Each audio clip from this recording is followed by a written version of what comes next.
Assalamu alaikum, my dear students. My name is Muhammad Raheel Saber, your biology tutor for grade 12. So आज के इस lecture में हम discuss करने जा रहे हैं पोल्यूशन। आज के इस लेक्चर में हम डिस्कस करेंगे पोल्यूशन की डेफिनेशन क्या है, पोल्यूटेंट से क्या मुराद है, पोल्यूशन की डिफरेंट टाइप्स को, और एंड पे हम एयर पोल्यूशन को डिस्कस करेंगे। अगर हम एयर पोल्यूशन को देखें तो एयर पोल्यूशन के अंदर हमारे पास बेशुमार एग्जाम्पल्स आती हैं, जिसमें हमारे पास ओजोन लेयर है, ग्रीन हाउस इफेक्ट है और एसिड रेन है। जबकि आज के लेक्चर में हम डिस्कस करेंगे ओजोन लेयर से क्या मुराद है, उसकी इम्पॉर्टेंस क्या है, हमारी ज़िंदगी में वो क्या फंक्शन परफॉर्म करती है और कौन सी ऐसी चीज़ें हैं जो इसमें ख़राबी पैदा कर रही हैं, और अगर ओजोन लेयर ख़राब हो जाए तो उससे क्या क्या प्रॉब्लम्स हो सकती हैं। ये तमाम चीज़ें हम आज के लेक्चर में कवर करने वाले हैं। तो आइए इन तमाम चीज़ों को सीखने के लिए चलते हैं लाइट बोर्ड की तरफ। बिस्मिल्लाहिर्रहमानिर्रहीम। स्टार्ट करने जा रहे हैं पोल्यूशन। पोल्यूशन में अगर हम देखें so it's the contamination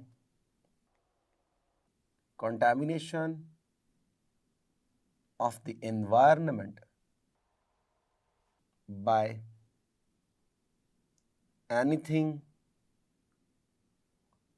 which is produced by human, which is or may be harmful for humans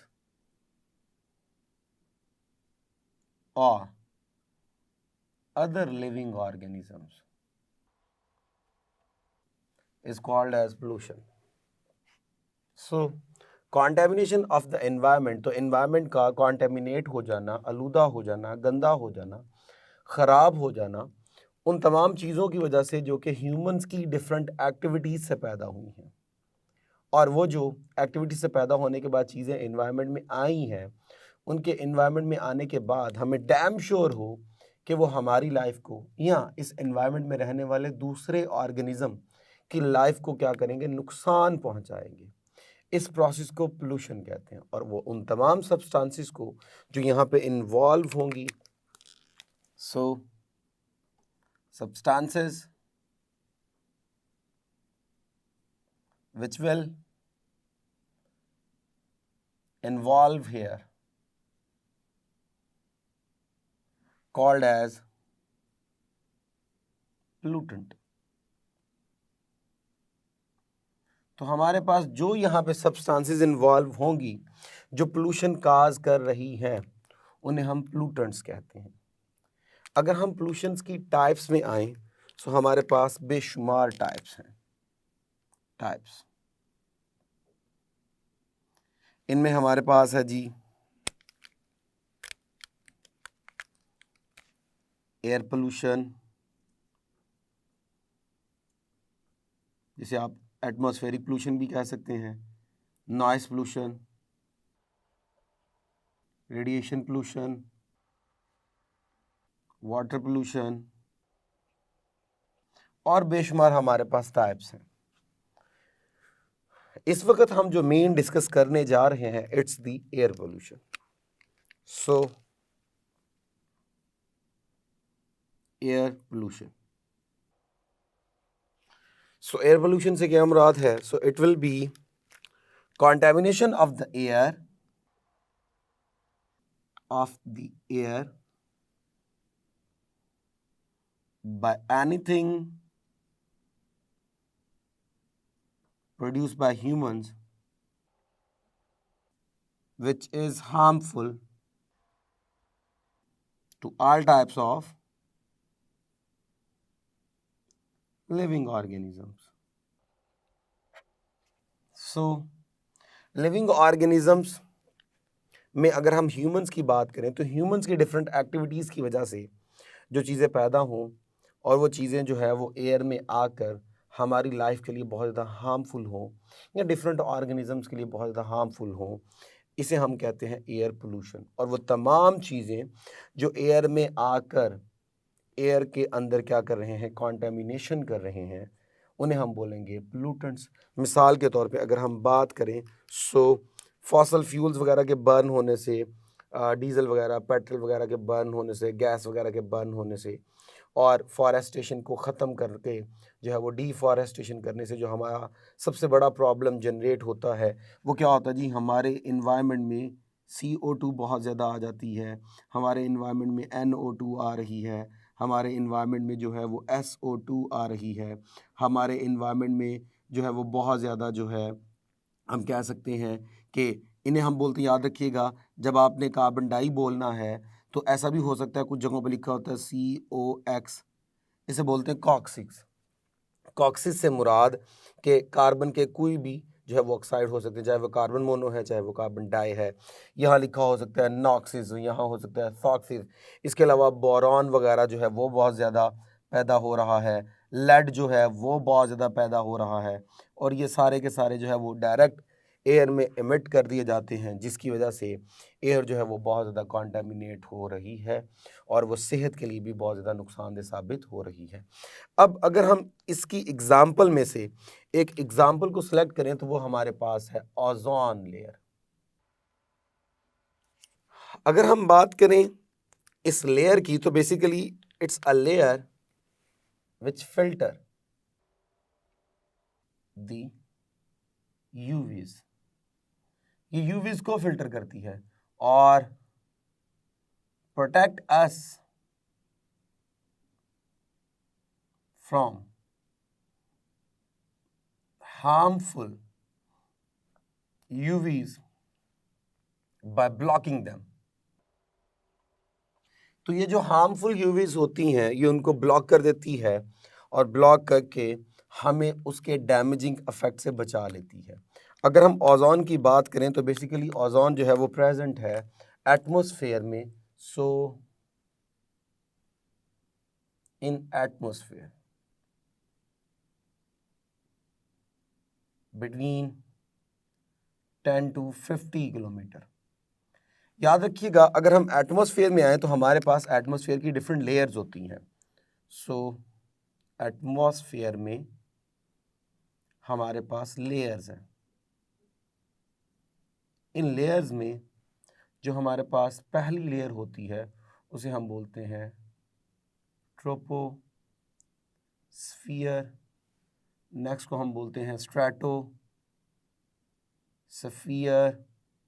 उसके बाद जो नेक्स्ट होती है वो है मीजोस्फियर। फिर है हमारे पास thermosphere and the last one is exosphere. अगर हम इनकी नंबरिंग करें तो ये फर्स्ट पे है फ्रॉम डाउन टू टॉप, फिर ये आती है, फिर ये आती है, फिर ये आती है, फिर ये आती है। तो ये हमारे पास इनकी लेयर्स हैं। इसमें हमारे पास ये जो स्ट्रेटोस्फियर है इसकी रेंज होती है बिटवीन 10 to 50 किलोमीटर्स। तो इसके अंदर हमारे पास जो है वो ओजोन प्रेजेंट होती है। So here we have ozone O3। So ozone के बारे में अगर हम बात करें तो ये हमारे पास एक एलोट्रॉप है, ऑक्सीजन का O3 है, एलोट्रॉप है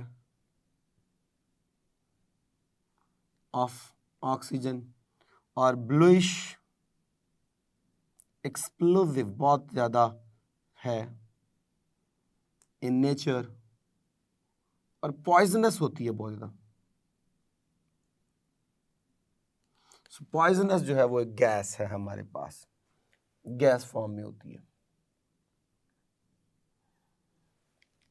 और ये स्ट्रेटोस्फियर के अंदर मौजूद होती है 10 ppm के लिहाज से, 10 पार्ट्स पर मिलियन। सो पर मिलियन जो हमारे पास वहाँ पे एयर के मॉलिक्यूल्स होंगे उनमें कोई एक मॉलिक्यूल जो होगा वो किसका होगा जी, हमारे पास ओजोन का होगा। सो 10 पार्ट्स पर मिलियन, सॉरी 10 जो है वो पार्ट्स होंगे। सो किसी एक मिलियन जो है वो वहाँ पे जो डिफरेंट गैसेस के मॉलिक्यूल हैं वहाँ पे 10 मॉलिक्यूल हमारे पास जो है वो ओजोन के मौजूद होंगे और इसका काम लगातार क्या है, फ़िल्टर किया जाना और जो हार्मफुल यूवीज़ हैं उनको ब्लॉक करते रहना ताकि वो हार्मफुल यूवीज़ जो हैं वो नीचे ना आ पाएँ।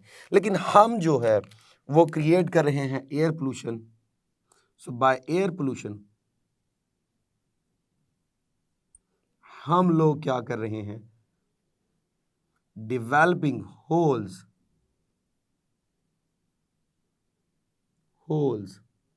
इन ozone layer.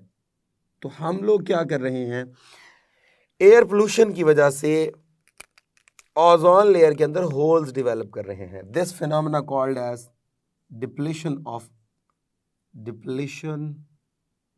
Of ozone layer. ये बड़ी जगह पे देखने में मिली है,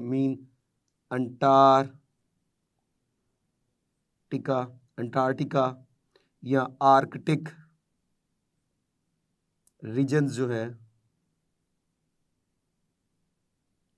यहाँ पर हमें बड़ी जगहों पर जो है वो ओजोन डिप्लीशन नज़र आई है due to the air pollution. और इसका जो मेन सोर्स है, मेन काज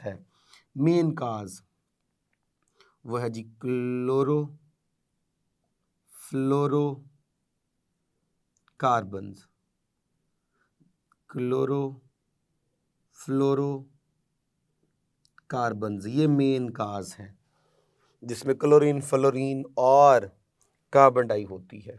और ये बेसिकली ये जो हमारे पास क्लोरोफ्लोरोकार्बन्स होते हैं ये अमिट from refrigerators, vehicles, perfumes, air conditioners, इनसे ये बहुत ज़्यादा गैसेस जो हैं वो क्या होती हैं, रिलीज होती हैं। अब ये जो क्लोरोफ्लोरोकार्बन्स हैं इनका मेन काम क्या होता है, ये क्लोरोफ्लोरोकार्बन्स ये एमिट करते हैं atomic chlorine, nascent chlorine, atomic chlorine ये रिलीज करते हैं। जब ये एटॉमिक क्लोरीन रिलीज करते हैं तो इस एटॉमिक क्लोरीन का काम जो है, इस एटॉमिक क्लोरीन का काम ये है कि ये रिएक्ट विद ओजोन लेयर और उसको कन्वर्ट कर देती है इनटू नॉर्मल ऑक्सीजन। अब ये जो नॉर्मल ऑक्सीजन है ये कैसे बनेगी, ये बेसिकली ये दोनों रिएक्ट करके ClO बना देते हैं और O3 में से एक ऑक्सीजन वहाँ चली गई तो 2 ऑक्सीजन जो है वो मॉलिक्यूलर ऑक्सीजन के तौर पे रिलीज होती हैं। और ये जो मॉलिक्यूलर ऑक्सीजन है ये इस काबिल नहीं होती कि ये क्या कर सके, हार्मफुल रेडिएशंस को जो है वो फ़िल्टर कर ले, उनको ब्लॉक कर दे, जिसकी वजह से हम कहते हैं कि वहाँ पे क्या हो गया, वहाँ पे होल्स डेवलप हो गए। अब जैसे ही होल्स डेवलप हो जाएंगे और वो हार्मफुल रेडिएशन जो है वो नीचे आना शुरू हो जाएंगी तो उससे बेशुमार अफेक्ट्स होंगे। अब वो अफेक्ट्स क्या हैं, नंबर 1 वहाँ पे सबसे बड़ा प्रॉब्लम ये डैमेज करेगी माइक्रो ऑर्गेनिजम्स को, क्रॉप्स को, जो हमारे नेचुरल प्लांट्स हैं उनको, ये डैमेज करेगी हमारी स्किन को, ओवर स्किन, और स्किन कैंसर होने के चांसेस बहुत ज़्यादा बढ़ जाते हैं। इसके अलावा infection of eyes and eye lens, तो आई के बेशुमार इन्फेक्शन जिसमें लेंस के इन्फेक्शन होने के चांसेस है, ये जो है वो मेन इससे काज होता है। और increase in temperature as well, और टेम्परेचर में भी बहुत ज़्यादा इसकी वजह से क्या हो जाता है, इजाफा हो जाता है। तो ये हमारे पास थे ओजोन लेयर के अंदर होल्स के अफेक्ट। इस तरह इस लेक्चर में हमने डिस्कस किया पोल्यूशन को, टाइप्स ऑफ पोल्यूशन को, जिनमें हमने मेन एग्जांपल डिस्कस की एयर पोल्यूशन, जिसके अंदर हमने डिस्कस किया ओजोन को, और उसके बाद ओजोन में डिप्लीशन को, काजेज ऑफ डिप्लीशंस को, और इससे अफेक्ट्स क्या होते हैं उनको। आइए ज़रा अब इस लेक्चर की इम्पॉर्टेंस को देखते हैं with respect to past papers. Examination point of view से आपको इसकी जो है वो डेफिनेशन शॉर्ट क्वेश्चंस के तौर पे याद करनी है, इसकी डेफिनेशन शॉर्ट क्वेश्चन के तौर पे याद करनी है, और जो एयर पोल्यूशन की डेफिनेशन है ये भी आपने शॉर्ट क्वेश्चन के तौर पे जो है वो लर्न करनी है। हाँ, अगर हम बात करें ओजोन लेयर की तो ये पूरा टॉपिक आपने लॉन्ग क्वेश्चन के तौर पे रेडी करना है। ओजोन लेयर से क्या मुराद है, इसकी डिप्लीशन से क्या मुराद है, और इफेक्ट्स क्या होंगे जब ओजोन लेयर डिप्लीट होगी। ये पूरा क्वेश्चन जो है वो लॉन्ग क्वेश्चन के लिए बहुत ज़्यादा इंपॉर्टेंट है। इसमें से जो शॉर्ट क्वेश्चंस निकल सकते हैं वो ये कि आपको ये मालूम होना चाहिए एमसीक्यू के पॉइंट ऑफ व्यू से कि हमारे पास ओजोन एग्जैक्ट कहाँ पे होती है, वो 10 से 15 किलोमीटर, वो एलोट्रॉप है, ब्लूइश कलर है, पॉइजनस गैस है। ये फीचर्स जो हैं वो शॉर्ट क्वेश्चंस में पूछे जा सकते हैं। डिप्लेशन का मेन काज क्या है, ये एमसीक्यू के अंदर पूछा जा सकता है। और एक और चीज़ याद रखिएगा, एक सिंगल क्लोरीन का मॉलिक्यूल, सिंगल मॉलिक्यूल जो है वो ऑलमोस्ट 1 मिलियन जो है वो ओजोन के मॉलिक्यूल जो है वो क्या कर देता है, डिस्टर्ब कर देता है, डिस्ट्रॉय कर देता है। ये बहुत बड़ा ऑब्जेक्टिव का पॉइंट है, ये आपको जो है वो याद होना चाहिए। सो इस तरह ये लेक्चर कंप्लीट हुआ। इजाज़त दीजिए for next lecture. Thank you very much. अल्लाह हाफिज़।